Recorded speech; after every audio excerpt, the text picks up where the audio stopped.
anyone listening to this, I do not want them to think like, oh no, Jason Haaheim is telling me not to follow my dreams. Not at all, right? Like that's not what I'm saying here. That'll be the quote for the episode. Right.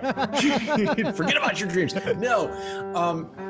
But rather that like you were saying, you just have to know that you're entering a system that does not put your interests first. Today's guest was actually on the podcast just a few weeks ago, but we were talking earlier this year and had a wonderful conversation about deliberate practice and all sorts of things. And there was a big topic I really wanted to get into, so we saved that for round two. I'm Jason Heath. This is Contra-Bass Conversations, and we are featuring again on the podcast Jason Haaheim, who is principal timpanist of the Metropolitan Opera Orchestra.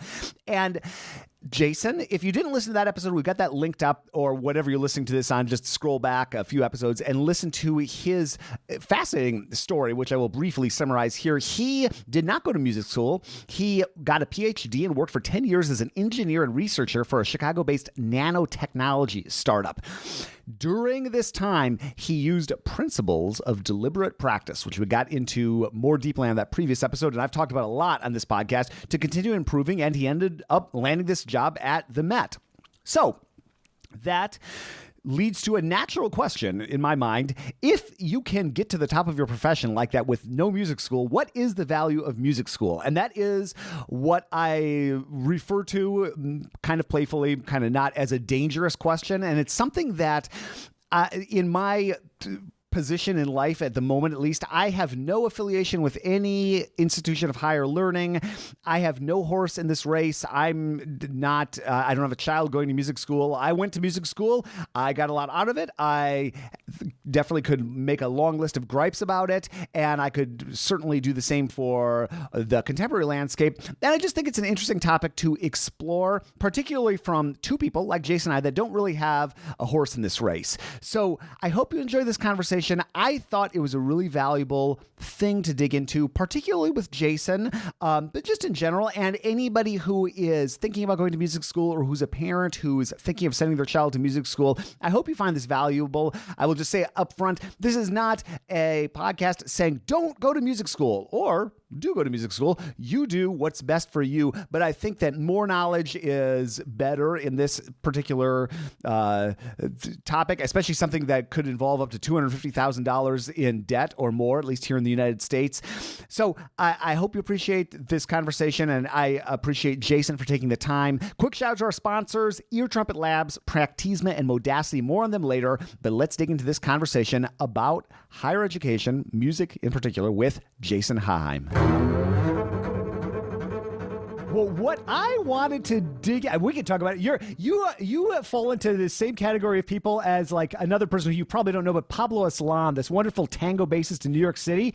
I could have a conversation with you every single day. You could be my guest on the podcast every week. There's no, so it's like that's there are something like I've had Pablo on a few times. It's like it's going to be amazing. It doesn't matter what we talk about, but we chatted for a while. I'm actually getting ready to put that out, and and then I thought like, man, it'd be cool to talk about just like education, because that's what I had written that in my notes. It's like, yes, let's bookmark that for like a big focus next time. Yeah. So I just thought, and again, there's so many things we can talk about, but like you're a clear example of someone who has gone through a different path, and here you are performing professionally at the highest level. What for one of your deliberate practice boot camps? Weren't you doing something with? Is it Mark Almond? Is that his name? The horn player. Yep. I recognize him. I don't think we've spoken, but he's in the San Francisco Symphony here. Yes, right? He was in the opera. And then he just moved. I mean, it was like literally within weeks or months before COVID shut everything down, he had moved over to San Francisco Symphony. Okay, well then maybe I've never played with him that if it was that recent, but so he has a medical background as well, right? Absolutely. Okay. Yeah, it's awesome, and I mean, so right, we still have the online deliberate practice bootcamp thing happening, and so he's been like our featured guest to talk about this and this overlap of careers, where he was a full medical doctor in the UK, and was able to come here to play horn. And now that the orchestras are all shut down, he had been teaching music at UC San Francisco. And he went like over a couple buildings and was like, hey, I also have like a PhD in virology. Can I help? And they're like, dude, yes, we need so much help. You're a postdoc now. Get in here. And he's like, okay. Wow. Pretty awesome. That's great. Yeah. Well, and you two, I can think of some other examples too, like Ali Yazdanfar, who's principal bass of the Montreal Symphony now. He was an engineering student. He did that then started subbing in the National Symphony name. and there are some other examples like Yo-Yo Ma's another one I think he was a history major or something like that. So and so I just like I love, and I've chatted with my friend Andrew Hitz, who you may or may not have met. He runs a podcast called The Entrepreneurial Musician. Just like I've heard of that. Yeah, it's great. You two would hit it off. But like you have had a quite the career. You've made it to the top. So have these other people we've mentioned without music school. What's the point of music school? And I love having this conversation because you and I don't necessarily have a horse in this race. Like exactly. Like I have for much of my life not wanted to talk about that because I was teaching adjunct, because I was, but I think it's a valid question that so many people are afraid to explore because of their maybe unconscious interests. Maybe they aren't real, but I think it's a scary topic for people. It's like a house of cards that's been built. And, totally. It's a scary topic. It is at times potentially controversial, right? You end up confronting issues that are deeply uncomfortable for people because in a lot of cases, a lot of other people do have horses in these races and they want to protect that, which I get. I mean, I do think right now, at this very moment, I don't know when this is going to broadcast, but today, people listening, is August 20th. And we're just seeing, like UNC and Notre Dame and all these schools that had this shared delusion about how they were going to be able to reopen. And of course, that's not going to happen. Like it's just a foregone conclusion. It's not going to work. And it's the problem is it's not just an academic decision. This is endangering people, like the lives of students and faculty and administrators and staff and everything. Like and so like to me, that's actually helped frame this bigger question of like whither music school, right? Like what is it? How does it kind of come to be? Where are we at?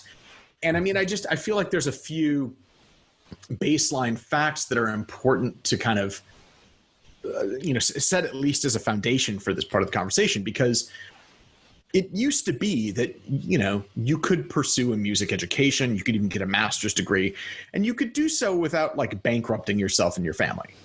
Right. Yeah, right.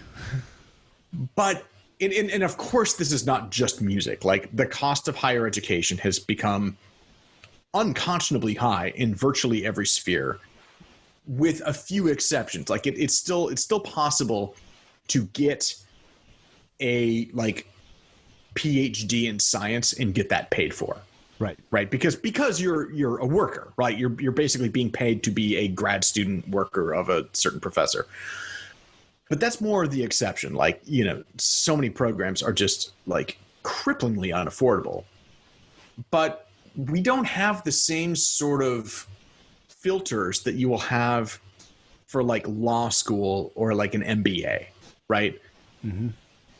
Like I don't know, maybe some people like this, but like when I was like 19, 20, 23, I wasn't like hanging out with people that are like, oh my God, I love jurisprudence so much. Did you hear that one opinion that they just, it's like, like people go and they talk about Brahms this way and they'll talk about, Webern or something. And like, there's this passion to the craft of music and everything.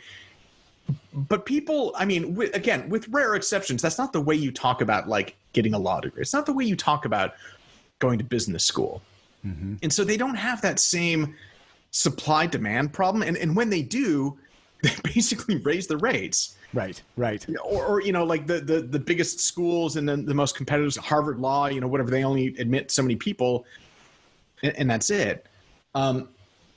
We have a totally different dynamic in music. We have a huge oversupply of deeply passionate, committed people who are not always being told the real story about how this is going to go, Right. And one of the things I'm really pretty firm about with my own students is I think we touched on this last time back in part 1, but like you really have to be intrinsically motivated in this. It's, you first ask yourself, like, not am I good enough or not am I talented, because what do those things even mean, but rather, like, are you willing to do the work? Like, do you like the process? Good, cool. And then assuming you do, like, if you imagine yourself 10 years from now and it still hasn't worked out, like however you define that, like, are you going to be okay with that? Like, will it have been worth it along the way because you love the process and you love the craft? And, you find a way to have a life in it anyway. Yeah. Because again, the reality is the last time I checked, the U.S. was graduating somewhere between 8,000 and 11,000 music performance majors every year for what was usually, I mean, if you just go through International Musician and count up all of the job openings in every single IXOM orchestra per year, it's like 220, 250. Right. But then you imagine this, it's like a swimming pool that's got applicants that is 10,000 new applicants being poured in every year. And then, some are quitting and going and doing other things, and there's attrition and everything else, but like, it's extremely competitive. And, I'm not saying anything people don't know, but the reality is that, like, I always tell my students, there are a lot of people out there taking auditions, going after these jobs, whatever, who are not actually being that serious about it. They're not practicing efficiently. They don't have a good process. They're not really contenders. And it is within your power to make yourself a contender. I firmly believe that, just with the right time, with the right process. And that's kind of like almost like the minimum bet at a high stakes poker table. You have to make the minimum, then you get there and you're at the table. Now you're going to get dealt some cards. Yep. And if you can stay in the game long enough, you'll probably have a hand that comes up pretty good. And that was kind of my philosophy going along with this. I was set up in Chicago. I could just keep doing that as long as I needed to. Didn't have an expiration date on when I was going to be, stopping taking auditions or something. But like, to your earlier point, very few musicians come into the process that way. Right. Very, very few have like alternate career plans or other things that they can be doing indefinitely to sustain themselves. And I think that's a problem. I look at this large structure right now where schools are taking in tens of thousands of students, spitting them out 4 years later with a piece of paper and saying, good luck. Right. And, maybe some of them have these like token music entrepreneurship 101 classes or something to be like, start a website or something. it's like, wait, hold on. Yeah, and it's really tough to like that music entrepreneurship thing. I think is so fascinating because academia is kind of the opposite of entrepreneurship in so much. Like the two of the most conservative institutions we have. Generally, classical music and higher education. And when you meld the two, it is I remember pulling out Chicago symphony programs from the 1950s back when I worked at the music library. And I thought like, wow, that looks like 1994 program, which probably looked a lot like 2018. So, and if you look at the curriculum at Northwestern, not that I dug that up, but 1950 music education, 1994, 2018, probably pretty similar. Let's look at anything else. Yeah. Any other field. Right. Yeah, totally. Right. So it's slow to move. And then those entrepreneurship people, if they're drawn from the academia world, that is sort of, especially for music, probably for a lot of other things, maybe not for the sciences because it's a different thing, but that's like the safe choice. Oh, I'm just going to go on and get a master's. Oh, I'm just going to go on and get a doctorate. Those are the people that so often end up in academia. Now you're teaching an entrepreneurship class. Well, you've done the opposite of entrepreneurship. You've chosen the safe path every way. Totally. So. Totally. Yeah. It's like, I know I'm really not trying to slam anybody in particular, but it's structurally, again, it's like, wait, I'm not sure these are the people you want teaching that kind of course.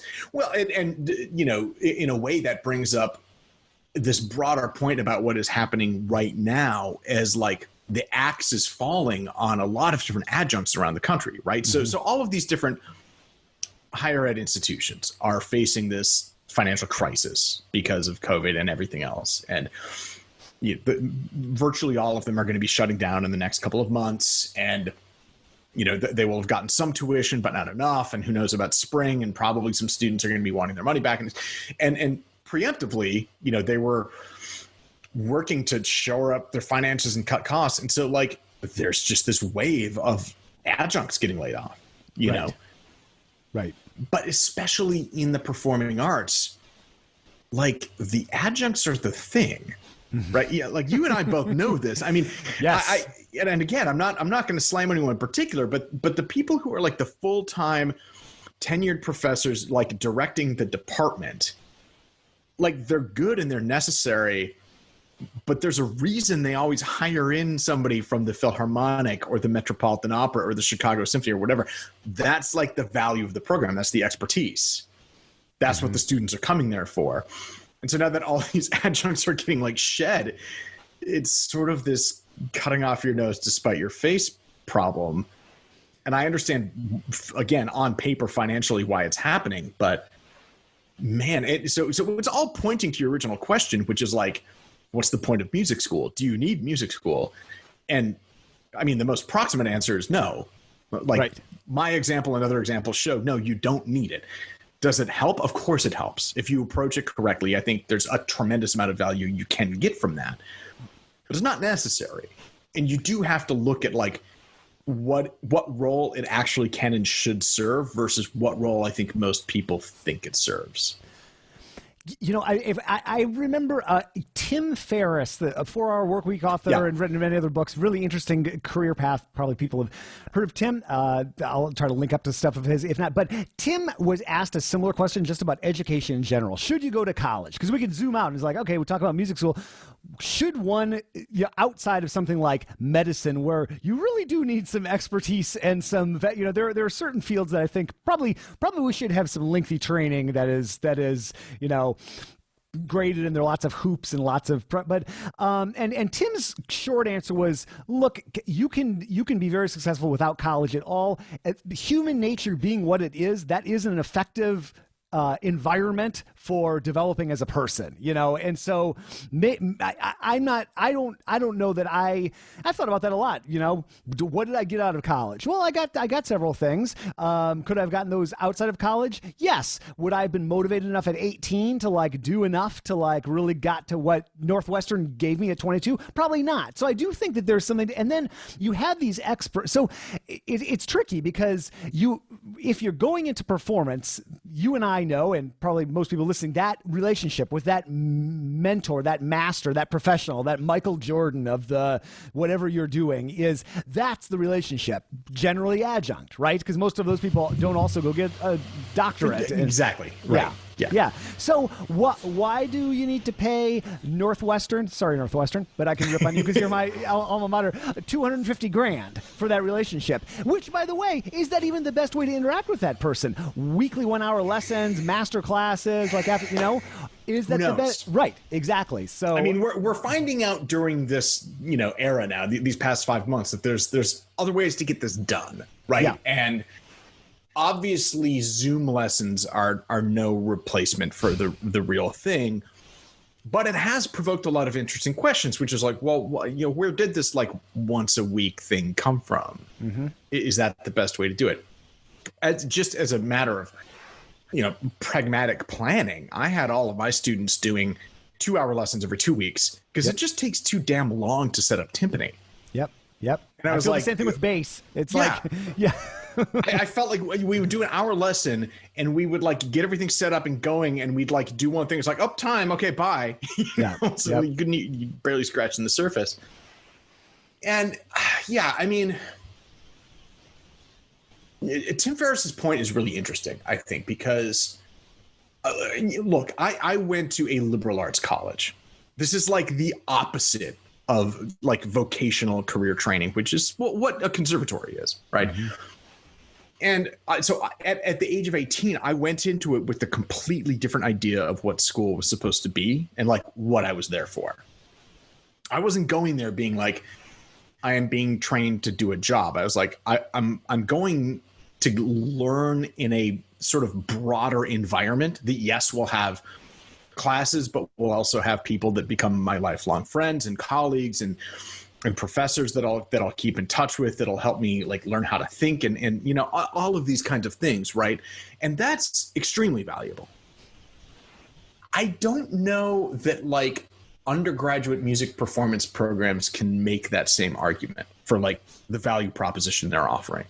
You know, some maybe, certainly not all.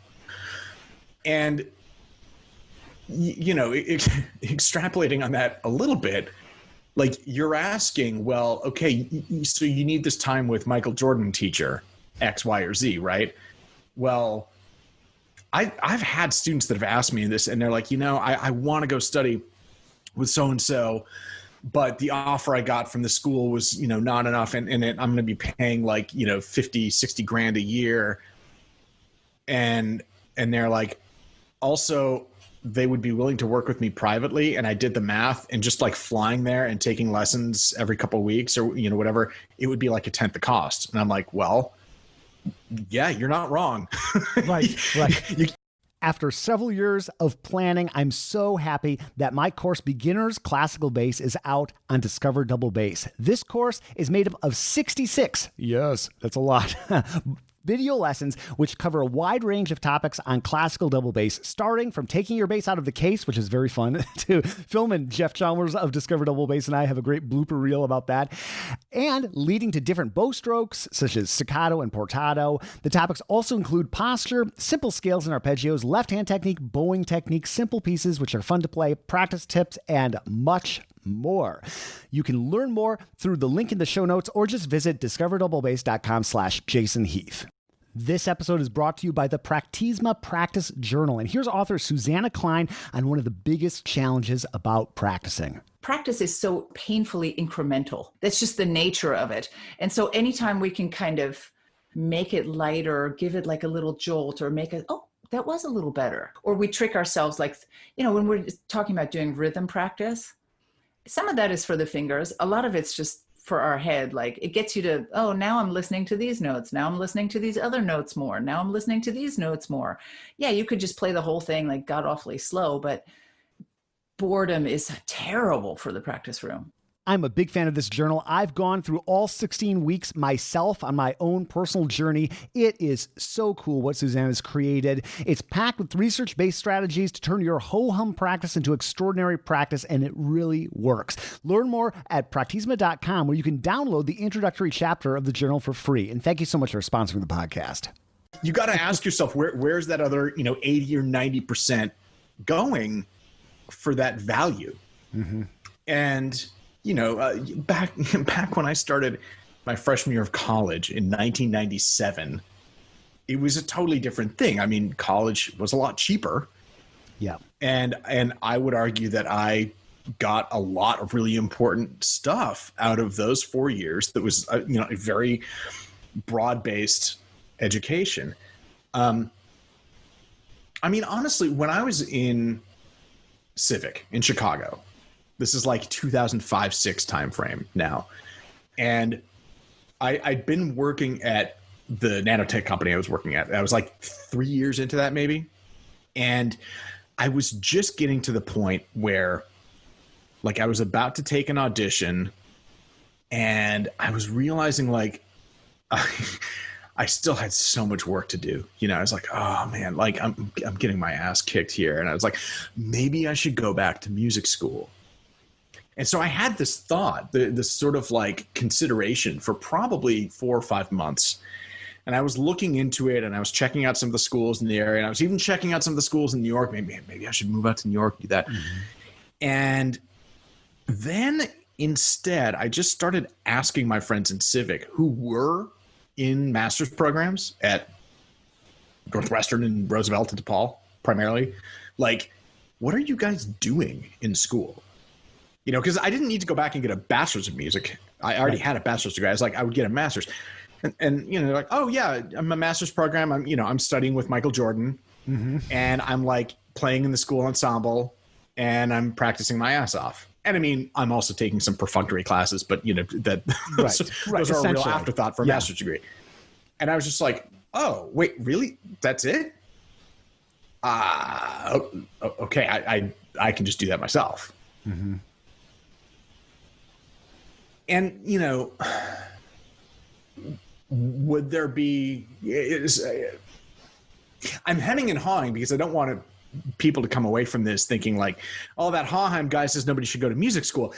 That's not it. It's just, I think you need to be very clear about what that's going to deliver for you. Like what is the value of that? I think part of the issue is that for things like a master's degree at a place like Northwestern or Juilliard or something like this, assuming the finances work out right, it can be a really invaluable environment to just carve out that time and space for you to focus and do that, especially if, as you were saying, like you struggle with issues of focus or motivation or, you know, any of these things like that can be incredibly inspiring and motivating and create that environment for you. It can be sort of igniting. Yeah. And that's huge. The thing is that, like, I think a lot of, like, I've in the last 4 or 5 years, I've more and more found myself questioning the structure of a 4-year undergraduate Bachelor of Music degree that is like exclusively focused on that. I know that at the age of 18, I was not prepared to make that kind of commitment. I just wasn't. I think a lot of people think they are and then find out later maybe they weren't. Yeah. You know? Yeah. There's this whole sort of debate going on about breadth versus depth. Or, you know, like people have asked me a lot about this this Epstein book, Range. Have you encountered that? Yeah, I read that book. That's a great book. Yeah, right. You know, so like I think, you know, what he kind of talks about in there and what was certainly my own experience is that it's not like one or the other. It's yes and, right? Like, so from my own experience, it was having a broad education, having broad experiences that let me be more honest with myself about what it was that I actually wanted to be doing. Mm-hmm. So that when I chose something to focus on, it could be honest and intense, and I could bring to bear on that the focus and energy and intensity required over the long haul, rather than channeling into something really specifically before I was really old enough or mature enough to know, and then being spit out on the other side of that 8 to 10 years later, being like, what the hell am I doing with my life? You know? Yeah. I think my personal opinion, that's a valuable college in general. I think there's a lot of value to that atmosphere, but at what cost, right? Like what we're talking about. My master's degree was paid for by Civic. It was actually paid for by Northwestern, but I got into Civic, and so it's free. Those 2 years were totally worth the cost. I mean, Right. Like you, I went to undergrad in the 90s, started in 94. I think Northwestern was $14,000 a year. By 1998, when I graduated, I think it was $25,000 a year, and then just up and up and up. So and now it's probably what, 65, 70, something like that. So when you're walking around with multiple hundreds of thousands of dollars in debt, and then, you know, even with my $14,000 a year, that seemed like a lot to me and my South Dakota family in 1994.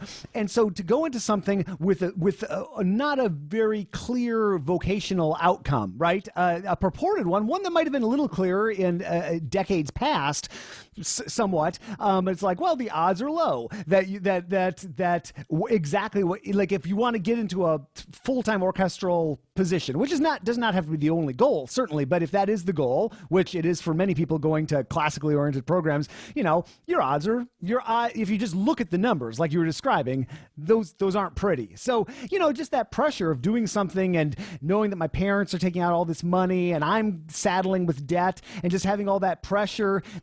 I think I probably felt, I did feel probably like I probably didn't explore Chicago as much as I would have. I probably didn't put enough in, or put as much into some other classes as I would have.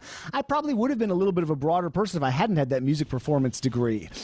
who cares? I mean, just looking back, but I remember talking with some of the older Chicago Symphony musicians just about their schooling. I remember Larry Combs, principal clarinet for the Chicago Symphony. He got a music education degree. Why? Because that was the music degree. If you went to music school, you got a music education degree. Cliff Colnett, who was the preparatory conductor for Civic, a long time, music education degree at like the University of Florida or something like that. So it's I don't know. And again, people should, different strokes for different folks, and people should do what works for them. But it's tough. And then the thing is, the system, which is something I don't think anybody is. I don't think there's a smoke-filled room with all the deans of music schools like coming up with an evil plan to like bankrupt and stress out all potential music students. But just the system itself. Even when I was an adjunct, well, if I don't get students to come to UW Whitewater, I'm not going to be there next year, right? Because I need at least 5 students. So I go and I like talk to these high school students. Hey, you should come study bass with me at UW Whitewater. Really? You think so? No, I don't actually think so. If you were no, actually not. That would be a terrible idea. But I am incentivized by the system to like try to get you to do this thing. So I've always felt a little bit icky about that. I actually wrote an article about 15 years ago for the Adjunct Advocate, which has disappeared at this point, but about that very topic. And just like how, and not only in the adjuncts, but just, if there aren't students, that school isn't going for very long, so there's just the system needs to feed itself. And I just think nobody really has your interests at heart in this system. I mean, some of the teachers might that are adjunct, but I mean, the system is just built to not have your interests at heart. That's absolutely true. And that is, I think, the toughest thing to convey honestly to like a 17 or 18-year-old. Mm-hmm. I have been in your exact position, and ultimately decided it was more important for me to do right by the students than by the, department I was in. And that's why I'm not associated with some of those departments anymore. But, it's like, it's not, it is truly crazy when you think about the way the system is set up. I have absolutely no problem with there being schools of music at state universities scattered across the nation, hundreds and thousands of them, right? I found, there was a huge amount of overlap in my undergrad experience between the people I was in the physics office with and doing those problems and going to labs and everything. And then we'd show up in orchestra and band together, and it was awesome.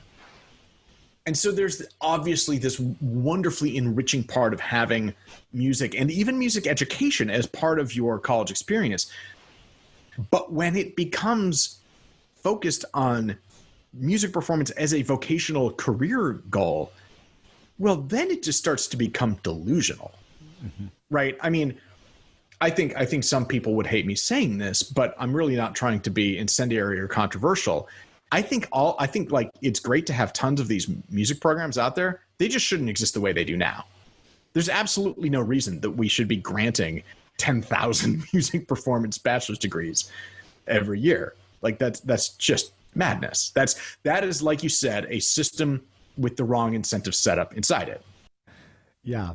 Yeah, I'm having a fond memory. I guess I'll call it fond memory from about 10, 15 years ago playing in the Des Moines Metro Opera, and Andy Simcoe, the timpanist for that. Yeah, I know. He was Andy. Oh, you do? Okay, so he was like railing about what we're talking about. He was like, shut down the conservatories. It's madness. It's chaos. And just like the supply and demand is out of control. It's so tough because like it's great that people want music in their lives. It's great that people want to have music as a part of what they do. And some of the and people should pursue what they want to pursue. But it is concerning to see 10,000 music performance students coming out every year. That are largely their skill set is one that is essentially like designed to get you auditioning for ensembles. Yeah, exclusively so, right? And I mean, and so a couple things on this, because again, first of all, anyone listening to this, I do not want them to think like, oh no, Jason Haaheim is telling me not to follow my dreams. Not at all, right? Like that's not what I'm saying here. That'll be the quote for the episode. Right. Forget about your dreams. No. But rather that like you were saying, you just have to know that you're entering a system that does not put your interests first. Mm-hmm.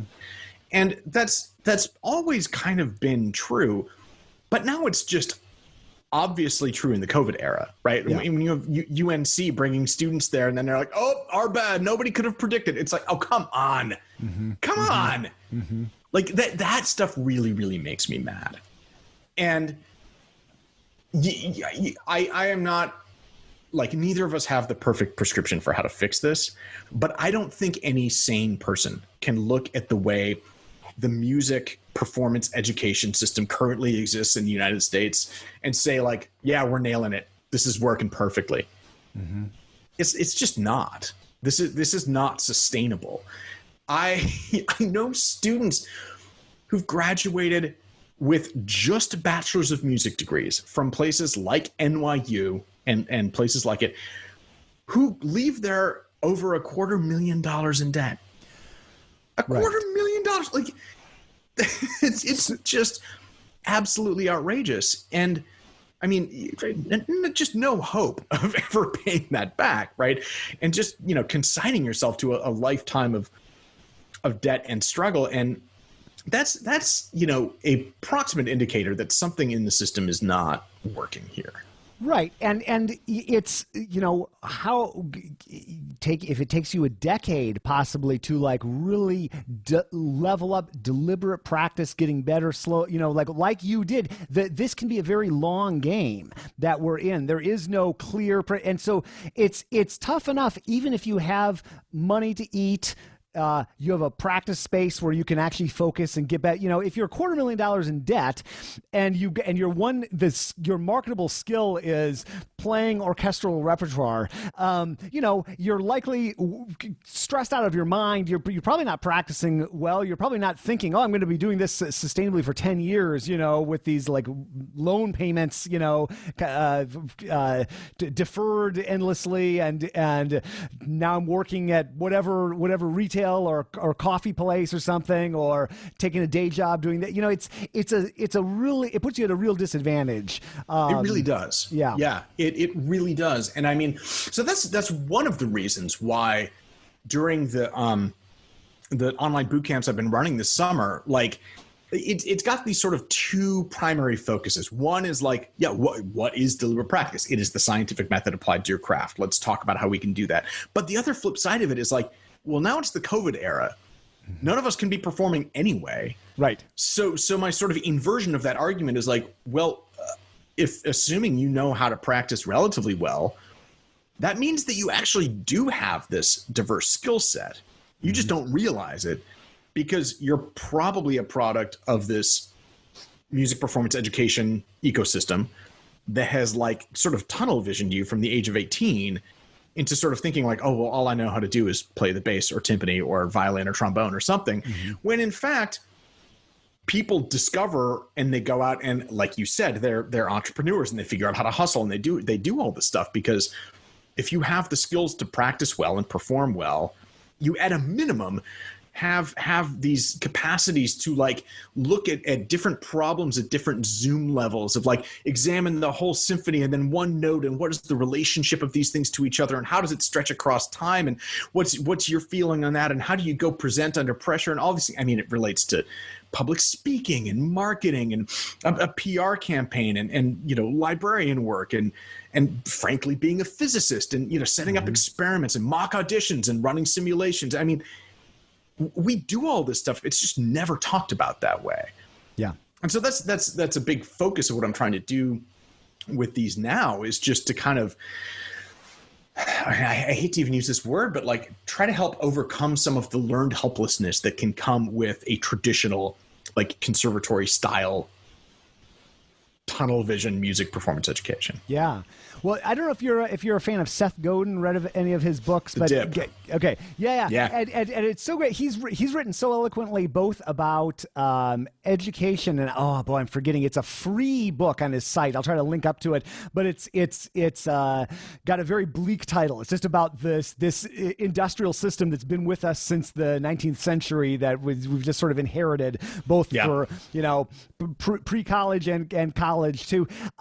Seth talks about musician, like traditional musical training and like auditioning for an ensemble. It's like the ultimate like example of like being waiting to ask permission to do something, right? It's like you're trying to get this opportunity, and so I think that's something interesting to think about.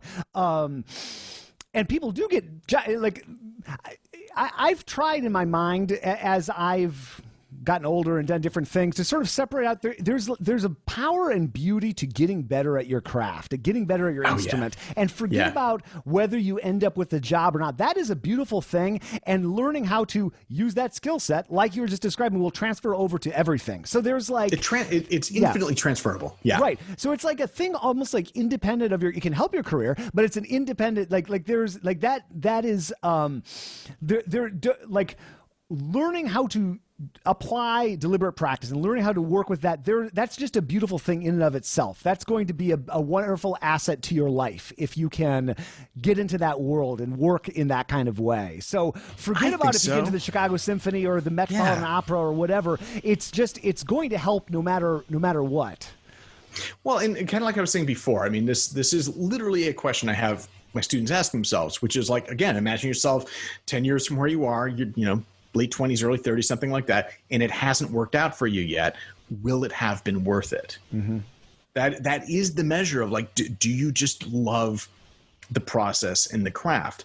And if you do, you will develop these skills, and they will be diverse, and you will find ways to make it work. Like a good process will yield good results. You don't know exactly where. Maybe it'll be the CSO. Maybe it'll be the Met. Maybe it'll be having this incredible podcast. Like, who knows, right?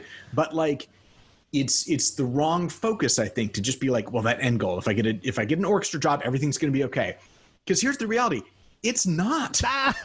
Right. I'm in the Metropolitan freaking Opera, and I'm facing what will probably be at least 18 months of unemployment. Mm-hmm. Right, furloughed without pay, like. And the thing is, this has always been true. Like for anyone who has followed the travails of orchestras and labor stoppages and conflicts since at least the mid 2000s, and then radically accelerating after the 2008 financial crisis, it is inarguable that this is an unstable field. It's not that classical music is dying. That's bullshit. That's this trope that people haul out. The demand is there. People love it, but the institutions and the structure of this and the way it relates to historical issues of labor in the United States and declining union participation and all of this, it just means that we're in a place where this is unstable. I mean, again, if the principal timpanist of the Metropolitan Opera can be looking at 18 months of unemployment, this is an inherently unstable field. Right. To be a musician in the 21st century is to necessarily embrace some pretty intense instability and be okay with that, and figure out ways to like lean into it and lean away from it when you need to, and leverage the skill sets that you have.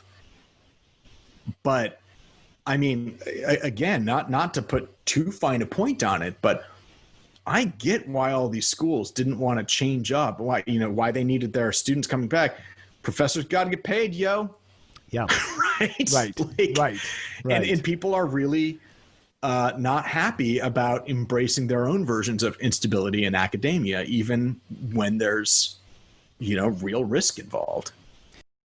There are so many things to think about when you're practicing. Where do you even begin? Here is Modacity founder and CEO Mark Gelfo on what to prioritize in your practicing. First things first, you got to measure time. Time is of the essence. You want to get the highest return on your time investment. And the way to do that is through listening to yourself and self-recording.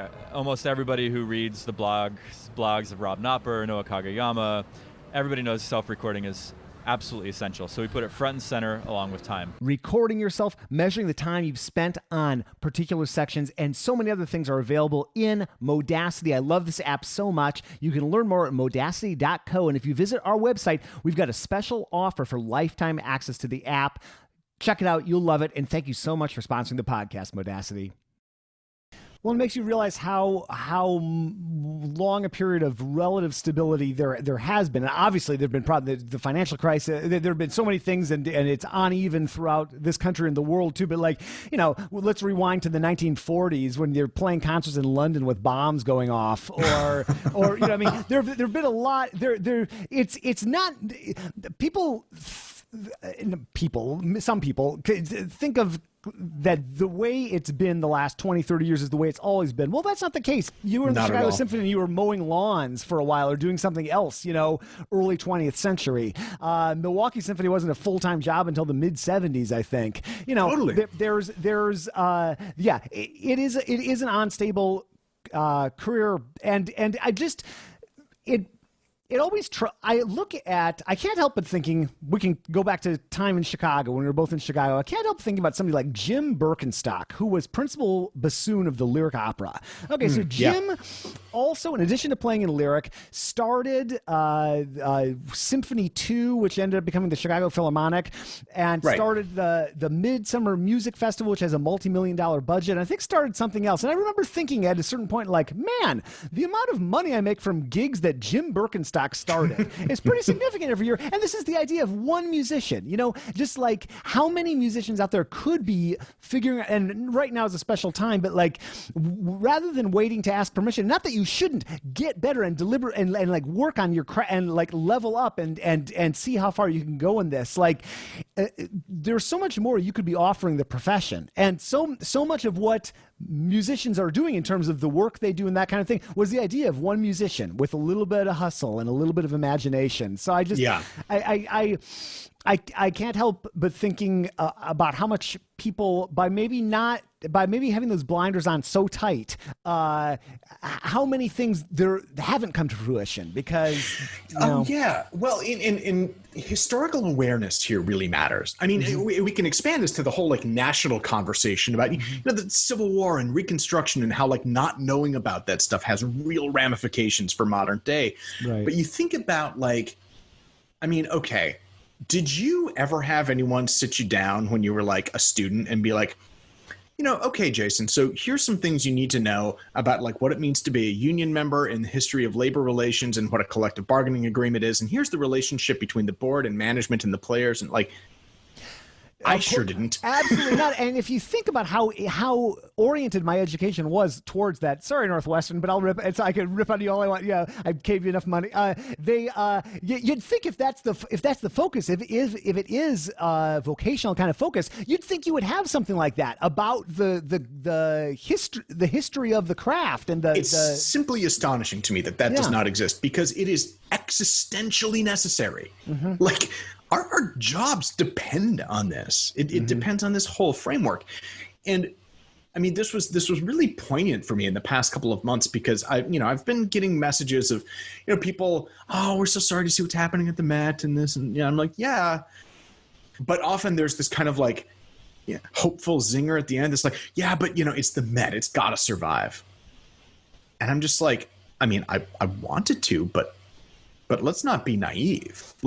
Right. We need to remember that just, again, on paper, this is the biggest existential shock that the performing arts sector in the United States has ever seen in its modern existence. Mm-hmm. And you have to go back to the Great Depression to find anything remotely like that. And to your point, during the Great Depression, the New York Philharmonic was basically a freelance band, as was the Chicago Symphony, as was the Metropolitan Opera. Mm-hmm. The Metropolitan Opera did not have a $300 million a year budget in 1934. Right. It did not have anything near the cost structure. It didn't have expensive health insurance to pay for. We're living in a radically different time. And I mean, one of the things I've found really fascinating asking even some of my own colleagues is just, so the history of how this all came to be, right? People, like you said, people just sort of assume it was always like this. We had these bastions of high culture and these buildings and people doing these performances. But I'm like, well, no, you know that these were just policy decisions, right? And they're like, well, huh? What do you mean? I'm like, no, this was all part of the Cold War. Like, this started during the Eisenhower administration. And then subsequently Kennedy and Johnson sort of doubled down on this, but like pouring tons of money into the National Endowment for the Arts because it was important during the Cold War for the United States to go toe-to-toe with Russia, the Soviet Union, and say, no, we have good art too. In fact, ours is better. Right. It was essentially a military mobilization of arts and culture, which set us on this like good long trajectory. But it's also, I mean, more of an historical aberration than anything. And you know, no guarantee that was going to continue or keep working out like that. And, you know, now we're in this inflection point where we're all like, what's going to happen? And, you know, again, TBD. Right. I know. Yeah, no, that's something that I've thought about a lot over the years, and just how short, relatively speaking, I wrote a blog post years ago, 13, 14 years ago at this point, called The Rise and Fall of the Modern American Orchestra. I was in a very dark period. So I was it was like the tail end of my freelance career in Chicago. but you know, just talking about essentially that, and talking with some older musicians that had people that had, you know, a little bit more of a longer perspective on things than me. Yeah.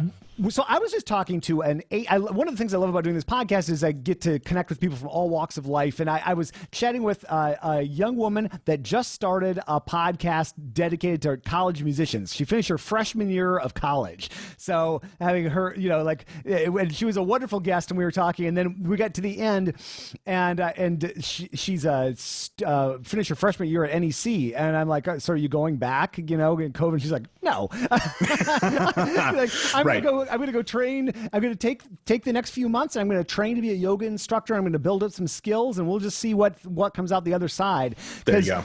And so much of, you know,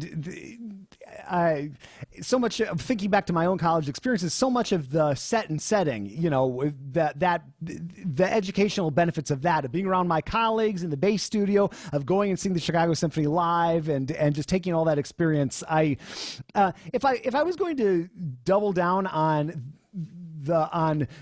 online learning, I would probably go with something that's been doing it a lot longer than like whatever institution has been trying to like jerry rig up their professors to teach. You know, well, I don't have a lot of confidence that higher education has, you know, moved quick on this. I know, and the thing is, like, again, I don't want to needlessly throw people under buses. Everyone's improvising here. They're doing the best they can in an awful situation, and I mean, for all of the administrators and deans and provosts out there that I think are making really risky, unconscionable decisions, there are others that are being very safe and smart about this. So I think we need to applaud them for that kind of foresight.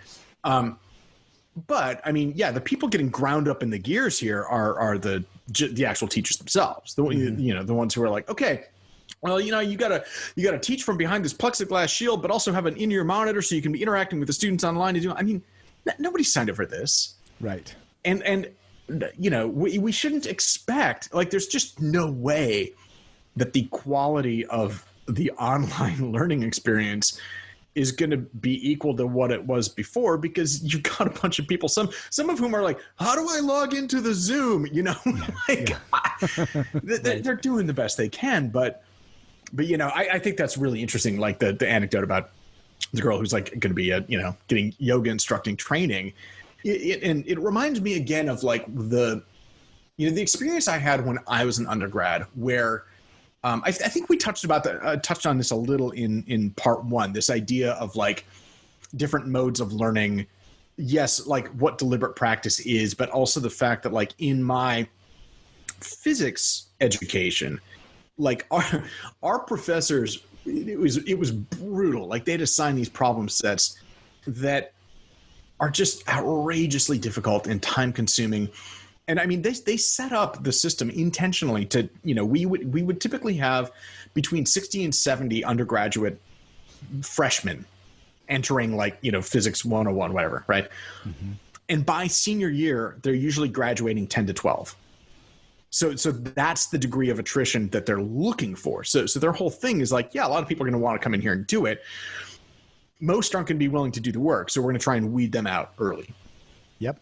And they would set up classes that did this, that were very effective. But the thing is, for those of us that were willing to do the work, they weren't just assigning homework and saying good luck with that. It was, okay, here's the problem set. You want to show up for office hours? Great. I'm going to walk you through like how to think about solving that. Here's this like inscrutable physics textbook. I'm going to teach you how to read that and how to make sense of it. Here's this lab assignment, right? You're going to have to go into the lab and for the next 3 hours, replicate the famous Millikan oil drop experiment where you deduce the charge of an electron. You don't know what that is? Let me walk you through how to think about it and how to think about what lab components are about, right? So there was this moving beyond the what to the how. Mm-hmm. Like, how do you go about this? And it's, again, thinking about all this in retrospect, it's really interesting to me that only just now, recently, within the last few years, honestly, I think is music pedagogy in general finally moving into like the how way of thinking. And what's interesting is that, I mean, just a couple of weeks before the world shut down, I was back in Minnesota speaking at the Minnesota Music Educators Association. And I was basically giving this pitch to be like, this is a really exciting time to be teaching because we're kind of at this revolutionary moment where as music educators, we're starting to understand that we can proceed with this the same way that they figured out how back in the 90s with baseball, right? Major League Baseball. Did you ever read Moneyball or see the movie? Oh, yeah, sure. Yeah, yep. right. Yep. So Billy Beane figures out this deliberate practice approach to baseball that becomes coined sabermetrics and like using, just being smart about it, being smart and efficient about the craft. And so on the one hand, like I look at the system as it is now and it's like broken in all these ways that we've talked about. On the other, there is so much potential there for what it could be and I mean, I know you've done some of these music educators conferences too, right? Like I was really struck by the conversations I was having with some of the teachers back in Minnesota where, I've had the wonderful opportunity at this point, 7 years at the Met, to go and give master classes at most of the major music schools in the country. Mm-hmm. And there's inevitably, pushback from students and teachers about, you're talking about deliberate practice and all this, but you're making it too scientific. And, what about the art? And, you can't really be denying that talent exists and all this other stuff.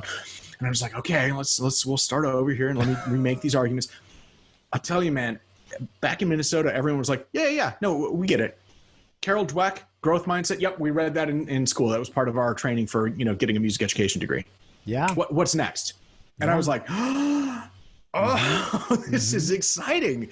Now we can start from this place of this assumption that, we're not fixed. We're not limited by this flawed paradigm of innate talent. We can think about the craft. We can think about how to do it smartly and how to get kids to start doing that from potentially very early ages.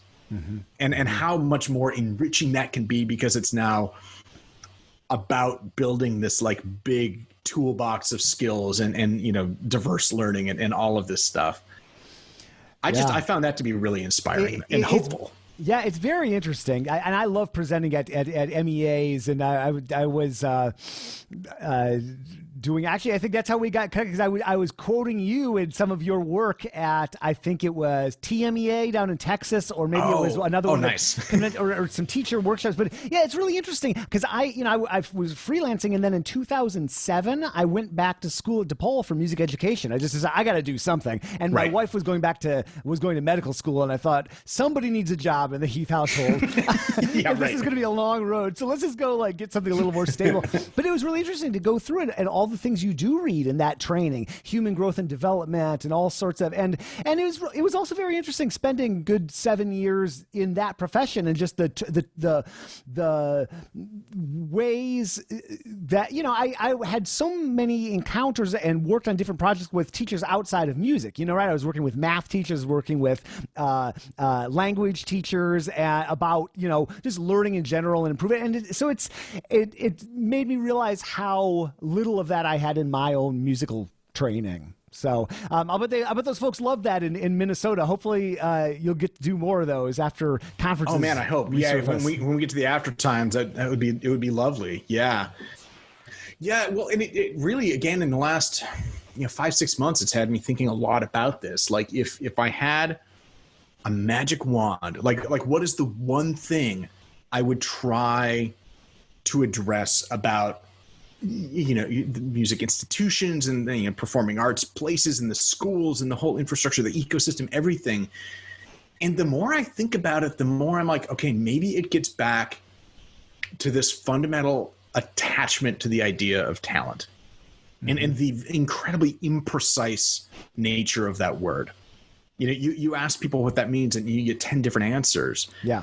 And what Anders Ericsson spent so much of his life researching was how messy that really is and how there's no actual scientific evidence for genetic based talent, that that instead you have this whole other paradigm of looking at it through deliberate practice. But I mean, I just have to believe that if more, if you could get the majority of people in the music performance educational community understanding things that way, it would prompt all of the necessary questions about, well, what is our curriculum really doing here? Like, what is our mission? What are we trying to do? What role are we serving? Are we serving the best interests of the students? And if not, how do we change things to address that? Realizing that the goal here is not just to use some sort of like DNA test to find the talented ones, but rather bring in the folks who are like interested and interesting and willing to put in the work and cultivate these diverse skill sets. And, I think it could be game changing, but we're obviously not there yet. Yeah, maybe, yeah. But I think that's a good place to start. It's interesting because I just finished yesterday Peak. I'm such a slow reader. I started it before we chatted last time, and I generally read when I eat, and I guess I eat fast. So, but I finished, and I started Talent is Overrated yesterday too, which is another book that I know got you into all this, and but yeah, that would be a good place. That was actually, I was going to ask, Jason, if you had a magic wand, what would you do? That was actually percolating back here. So yeah, that's that. And I would assume, let's just say one thing. If you could say, hey, read one book, would Peak be the book? What like music teachers out there? One book would be. I mean, I probably said this last time, but yeah, Peak is definitely the most comprehensive and authoritative to date on this. It's fantastic. I mean, in Mindset, Carol Dweck also deals with this from the sort of broader educational philosophy side of it. And like we previously mentioned, I think it's fantastic that music educators and educators in general, I probably mentioned before, my younger brother teaches high school biology in Fridley, Minnesota. And he's versed in this. Like, this is what they go through when they're thinking about how to engage and work with, 16, 17, 18-year-old minds in high school. Right. And so that parlance is there. And, there's this growing recognition of how important that is for even conceiving of educational curricula. And yeah, again, I'm trying to look at it on the positive side, that there's just so much potential in the music education infrastructure to onboard this. Yeah, and it's such I love Malcolm Gladwell's writing Outliers and the 10,000 Hours. This is such a great sort of refinement of that idea is the wrong way to think about it, but like people have heard that it's become such a cultural thing. 10,000, you just got to put in 10,000 hours, and I just love that how Anders like breaks that down. It's like, not really, you know. No. Yeah, and how actually you could be quite mediocre at what you do and say completely stagnant no matter how many thousands of hours. And I think that's important because there's that sort of stoic, just if I just stick with it, if I just and what you really should be saying is well, how, you know, that you're on the right track maybe, but what you're doing, you know, like being a mediocre law clerk, you know, for 10,000 hours, you just end up being a mediocre law clerk. Right. So, totally. Yeah. Or you're trying to discover the South Pole, and you're like, whatever, I'm just going to get me and my sled dogs going in this direction a lot. Yeah. And you're a couple degrees off, and you miss it by, you know, it's 100 miles. And then you end up on the other side of Antarctica, and you're like, what happened? Yeah. Well, this has been fun. Again, I could have you back every single week. So, and chat. I want to again be respectful of your time, but let's do this again. There's so much more we can.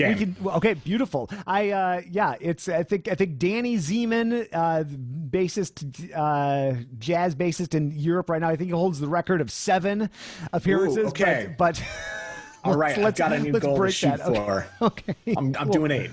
Cool, that's great. And you're the first person I've ever like done a round 2 with before I even got round 1 out. But that's it's ready to go. I actually was just like, it's all edited and everything. I just have to put the finishing touches on it, and I will link up to. I guess it looks like I'm going to put it out the day your next boot camp starts, which is not ideal timing. I think I'm putting it out on the 24th. Monday. Mm-hmm. That's right. So people will be listening as session 3 is beginning, but by that time we will almost certainly have announced the dates for session 4. Okay. Which I'm quite certain is going to be like starting in October, probably October 12th. Okay, cool. I'll just mention it's happening right now. I'll send it to the site, and that there's going to be a new session coming up and awesome. That kind of thing. Yeah. Well, it's good.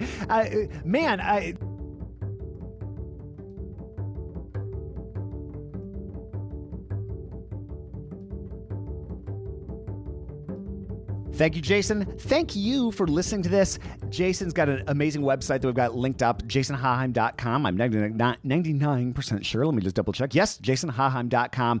He's a wonderful writer, obviously a great public speaker, as you can hear from this, great musician, and what an interesting path. And I hope that this was a valuable, I'm not going to edit, no editing, Jason, a valuable topic for you to hear our thoughts on, particularly Jason's thoughts. So thanks for listening.